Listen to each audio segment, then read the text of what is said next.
Hello বন্ধুরা, কেমন আছো সবাই? আশা করছি সকলেই অনেক ভালো আছো। প্রিয় বন্ধুরা, আজকে তোমাদের জন্য নিয়ে এলাম আরও একটি নতুন গল্প। আশা করছি তোমাদের দাঁড়িয়ে যাবে। তাই ভিডিওটি শুরু থেকে শেষ পর্যন্ত দেখো। একদিন আমার মাথায় খুব যন্ত্রণা করছিল। আমার দেওর বলল, বৌদি এসো, মেসেজ করে দেই। যখন দেওর মেসেজ করল, তখন আমি এত শান্তি পেলাম যে পুরো রাত যেন আমার কোনো হুঁশই ছিল না। তারপর আমি প্রত্যেক দিনই আমার দেওরকে দিয়ে ম্যাসাজ করাতাম। আর ওই দিন আমার শরীরে তেল লেগেছিল। পরের দিন আমি ক্যামেরা লাগিয়ে দেওরকে ডেকেছিলাম।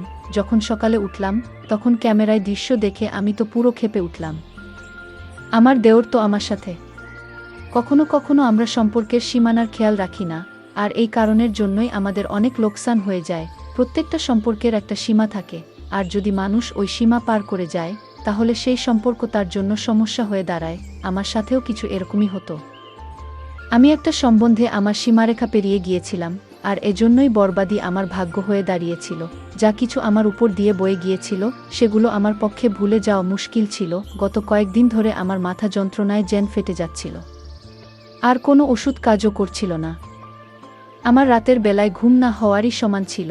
আমি পুরো রাত জাগতাম, আর ঘরের মধ্যে এখান থেকে ওখানে ঘুরে বেড়াতাম, বা নিজের বিছানাতে এপাশ ওপাশ করতাম। আবেগের ছটকটা নিয়ে আমাকে পাগল করে দিত। এজন্য আমার মাথায় যন্ত্রণা হতে থাকত। আমার দেওর পঙ্কজ, যে কিনা বয়সে আমার থেকে ছোট ছিল, সে আমার ভীষণ খেয়াল রাখত, আর আমরা দুজনে বেশ ভালোই মিশতে পারতাম। আমি ভুলেই গেছিলাম যে দেওর আর বৌদির সম্পর্ক ঠিক কীরকম হয়। অনেক রাত অবধি সে আমায় জেগে থাকতে দেখত। একদিন আমার কষ্ট দেখে বলতে লাগলো, বৌদি, আমি তোমার মাথায় তেল মালিশ করে দিচ্ছি, তোমার যন্ত্রণা এক্ষুনি ঠিক হয়ে যাবে। তার কথা শুনে আমি হেসে ফেললাম। আমার মনে হলো যে সে এমনিই বলছে। আমি বললাম, আচ্ছা ঠিক আছে, লাগিয়ে দাও। সে তেল নিয়ে আসলো, আর আমার মাথায় ভালোভাবে মেসেজ করতে লাগলো। তার সাথে সে তার পুরো দিনের গল্প আমাকে শোনাতে লাগলো। তার আঙ্গুলের দ্রুত মেসেজ আমায় ভীষণ শান্তি দিচ্ছিল। আমার রোজ রাতে চা খাবার অভ্যাস ছিল। পঙ্কজ আমার জন্য চাও নিয়ে আসলো। নিজের সাথে করে মালিশ করার পর আমি পঙ্কজের সাথে চা খেলাম আর শুয়ে পড়লাম। আমার এমন ঘুম আসলো যে আমি একেবারে সকালবেলা উঠলাম। সত্যিকারের পঙ্কজের মেসেজ এত যেন জাদু ছিল। আমি অনেক বেশি শান্তি অনুভব করছিলাম। অনেকদিন পরে আমার এরকম গভীর ঘুম আসলো।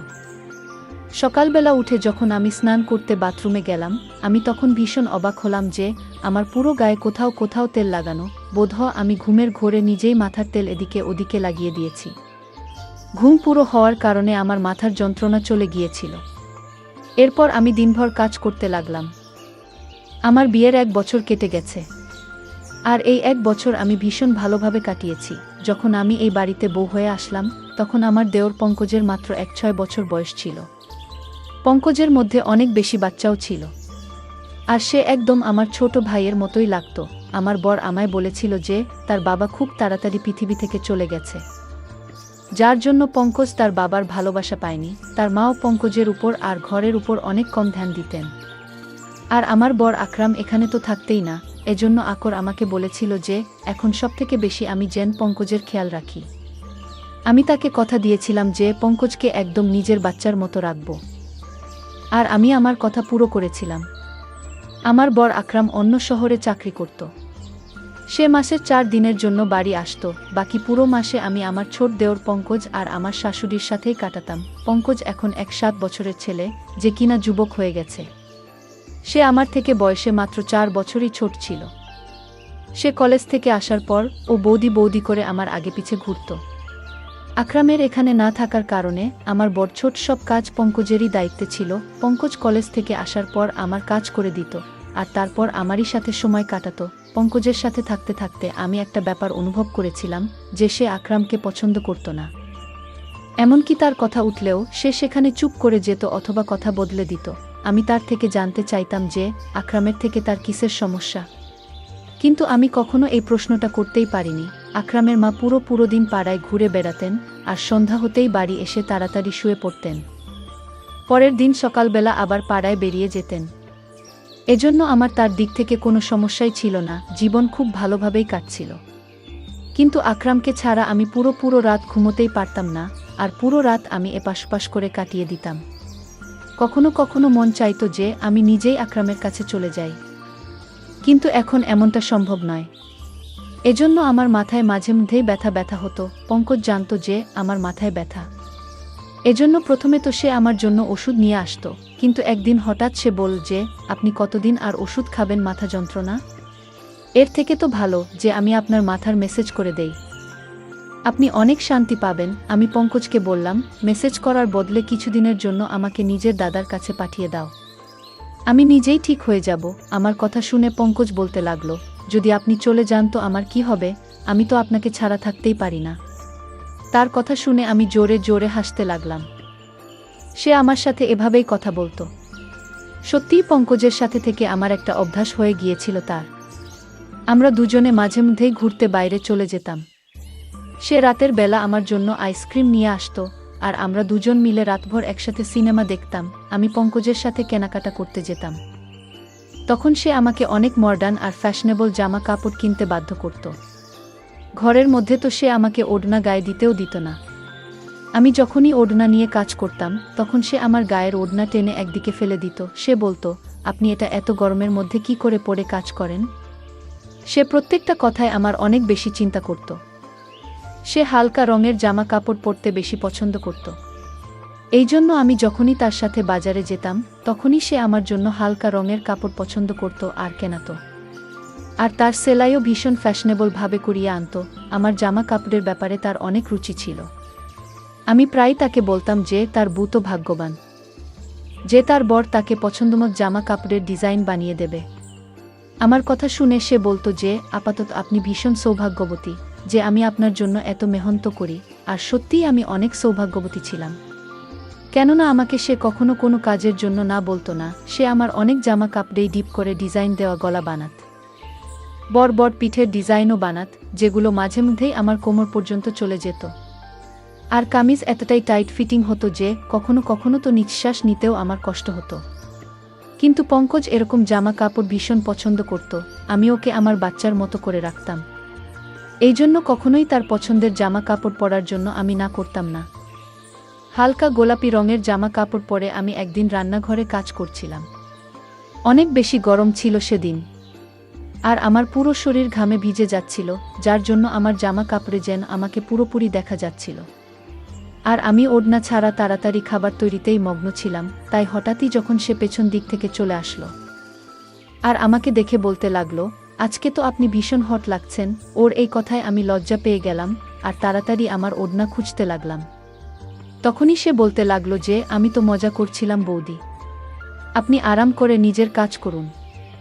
আর সে রান্নাঘর থেকে চলে গেল। আকরাম যখন আমার সাথে দেখা করতে আসতো, তখন ওই কদিন পঙ্কজ আমার সাথে অনেক কম কথা বলতো, আর পুরো দিন সে পড়ার মধ্যেই মন দিত। আকরাম ভীষণ খুশি হতো যে পঙ্কজ অনেক মেহনত করে পড়া করছে। আর আমিও ওই দিনগুলো আকরামের সাথে এতটা মজে থাকতাম যে পঙ্কজের বদলে যাওয়া আমার চোখেই পড়তো না। আকরাম শুধুমাত্র 4 দিন আমার সাথে কাটিয়ে তারপর চলে যেত। আর তারপর পঙ্কজ আবার আমার সাথে আগের মতোই ব্যবহার করত। সে আমার ব্যাপারে অনেক জেদি ছিল।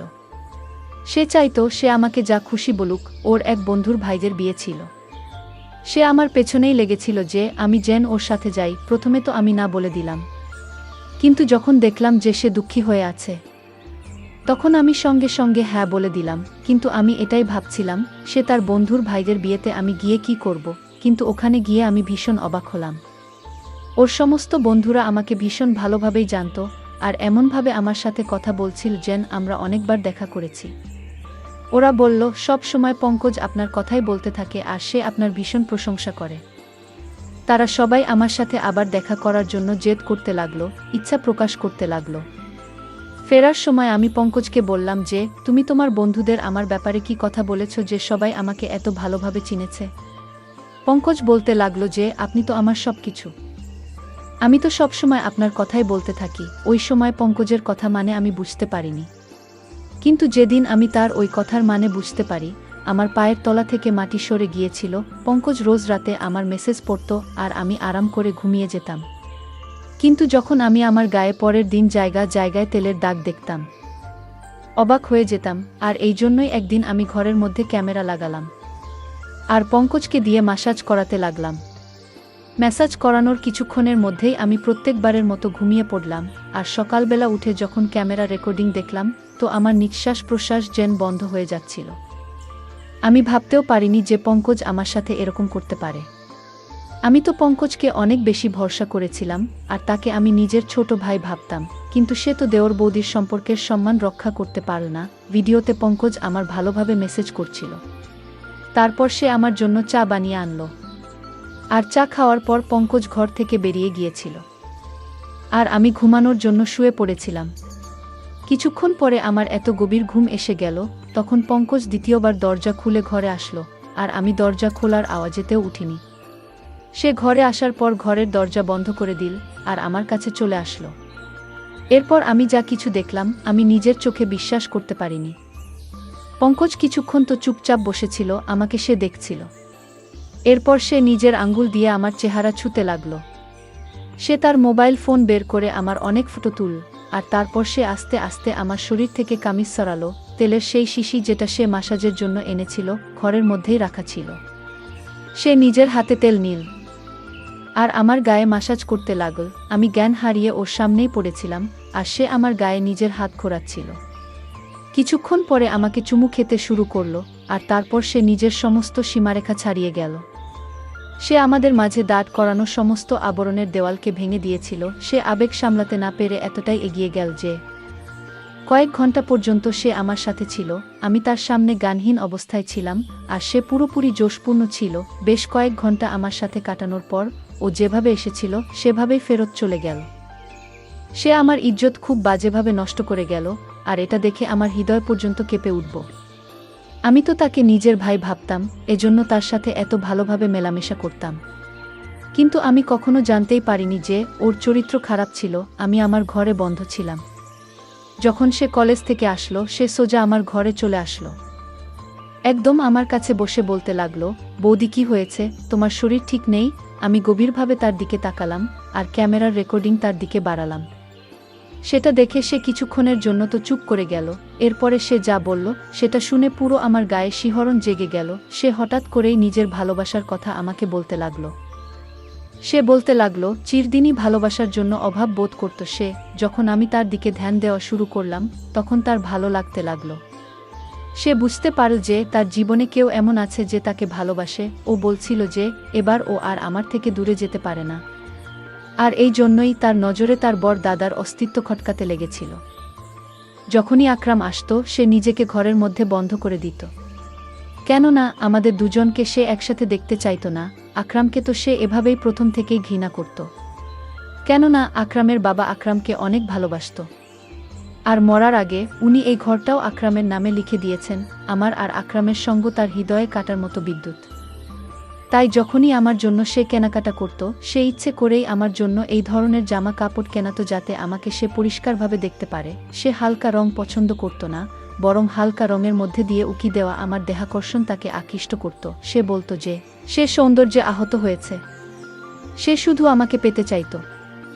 সে নিজের আবেগকে কাবুতে রাখতে পারছিল না। যখন সে আমাকে রাতভর জাগতে দেখত এই কথাটা তাকে ভীষণ অস্বস্তিতে ফেলত যে আমি তার দাদার কথা ভেবে জেগে আছি। ওর ইচ্ছা ছিল আমি যেন তার জন্য জেগে থাকি, আর জীবনভর যেন তার সাথে থাকি। সে নিজের দাদার থেকে আমাকে আলাদা করতে চেয়েছিল আর নিজের কাছে আনতে চাইত। এই জন্য সে আমার মেসেজ শুরু করে যাতে আমি শান্তি পাই, আর সে আমার চায়ে ঘুমের ওষুধ মিশিয়ে আনত। আর যখন তার বিশ্বাস হতো যে আমি গভীরভাবে ঘুমিয়ে গিয়েছি তখনই সে আমার ঘরে চলে আসতো আর নিজের পিপাসা মিটিয়ে চলে যেত। সে নিজের বন্ধুদেরও ওই কথাটা বলেছিল যে সে আমাকে ভালোবাসে, আর ওর বন্ধুরাই ওকে এই ধরনের পরামর্শ দেয়া। পঙ্কজ আর তার বন্ধুরা বয়ঃসন্ধির দরজায় উপস্থিত ছিল, এই জন্য তারা ঠিক আর ভুল কি সেটা বুঝতে পারত না। আমার ইজ্জত নিয়ে বসেছিল সে। পঙ্কজের কথা শুনে তো আমার চোখ দিয়ে জল বেরিয়ে আসলো। সে এই সমস্ত করে ফেলেছিল, আর আমি ছিলাম তার দাদার বউ, আর সে আমার বিছানা পর্যন্ত এসে গেছিল। আমি লজ্জায় জল হয়ে যাচ্ছিলাম। আমি ঘৃণায় পঙ্কজের দিকে তাকালাম।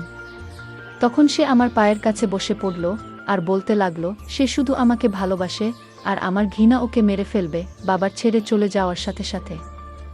সে নিজের মায়ের অদ্ভুত উদাসীনতা সহ্য করতে পারেনি। সে বলতে লাগলো তার মাও কখনো তার আবেগ আর তার ইচ্ছের খেয়াল রাখত না। তার বদলে তার মা গোটা পাড়ায় ঘুরে বেড়াতো, আর তাই সে পুরোপুরি একাকিত্বের শিকার হয়েছিল। যখন আমি এই বাড়িতে আসলাম তখন তার একাকিত্ব দূর হলো, সে নিজে নিজেই আমার সাথে মিলেমিশে গিয়েছিল। আমি পঙ্কজকে ধাক্কা দিয়ে আমার পায়ের কাছ থেকে সরিয়ে দিলাম। আমি তার মুখও দেখতে চাইছিলাম না। সে আমার সাথে যা করেছে আমি তাকে কখনোই ক্ষমা করতে পারতাম না।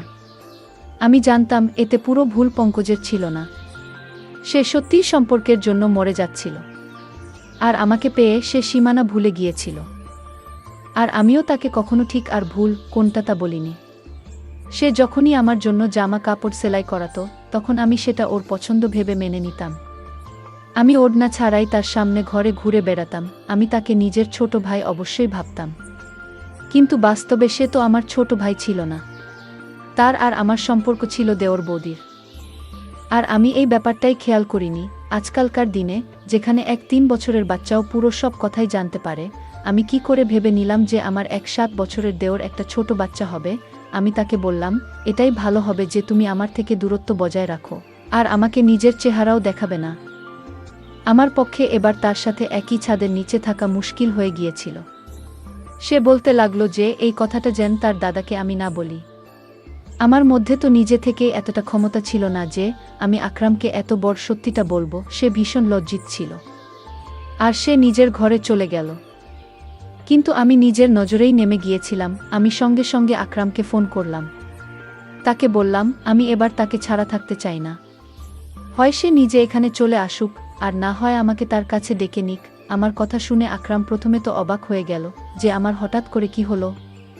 কিন্তু যখন আমি বারবার বলতে লাগলাম তখন সে বলল সে তাড়াতাড়ি আমাকে তার কাছে ডেকে নেবে। সে কিছু সময় চাইছিল যাতে আমার থাকার সে ব্যবস্থা করতে পারে। আর নিজের মায়ের সাথেও সে সেই ব্যাপারে কথা বলবে। আমি আকরামকে বললাম যে সে যেন 5 দিনের ভেতরে আমাকে ডেকে নেয়, না হলে আমি চিরজীবনের জন্য ঘর ছেড়ে চলে যাব। আকরাম আমাকে কথা দিল যে সে 5 দিনের মধ্যেই আমাকে নিজের সাথে নিয়ে যাবে। আমি এই 5 দিন নিজেকে ঘরের মধ্যে বন্ধ করে কাটিয়েছি। আমি সেসব পুরোপুরি ভুলে যেতে চাইতাম। আমার শাশুড়ির এখনো পর্যন্ত ঘরের সম্পর্কে কোনো হুঁশ নেই। তার নিজের ঘরের থেকে বেশি পাড়ার চিন্তা থাকে। যদি সে অন্যের খোঁজে না থেকে নিজের সন্তানের খেয়াল রাখত তাহলে পঙ্কজ এরকম করত না। সে শিকার হয়ে নিজের রাস্তা থেকে হারিয়ে গিয়েছিল। প্রত্যেকটা সম্পর্কের একটা সীমা থাকে, আর আমি আমার আর পঙ্কজের সম্পর্কের সেই সীমাটা ভুলে গিয়েছিলাম। আর আজকে তারই ফল আমাকে ভোগ করতে হচ্ছে। আমি আমার সমস্ত পুরনো জামা কাপড় জ্বালিয়ে দিয়েছি। এবার আমি বুঝতে পেরেছি যে আমি এই বাড়িতে একজন বাইরের মানুষের সাথে আছি। আর আমাকে নিজেকে এবার থেকে আড়ালে রাখতে হবে। কখনো কখনো আমরা অনেক ব্যাপার ছোট ভেবে নিই, কিন্তু সেগুলো এতটাও ছোট হয় না যতটা নজরে মনে হয়। আজ আমি আমার ওড়নার দামের কথা অনুভব করলাম যে সেটা কত দামি, যখন কিনা আমি প্রায় ধ্বংস হয়ে গিয়েছি। যারা এই গল্পটি শুনছেন আপনাদেরকে আমি এটাই বলতে চাই, নিজেকে সাবধানে রাখুন। ধন্যবাদ বন্ধুরা গল্পটি শোনার জন্য।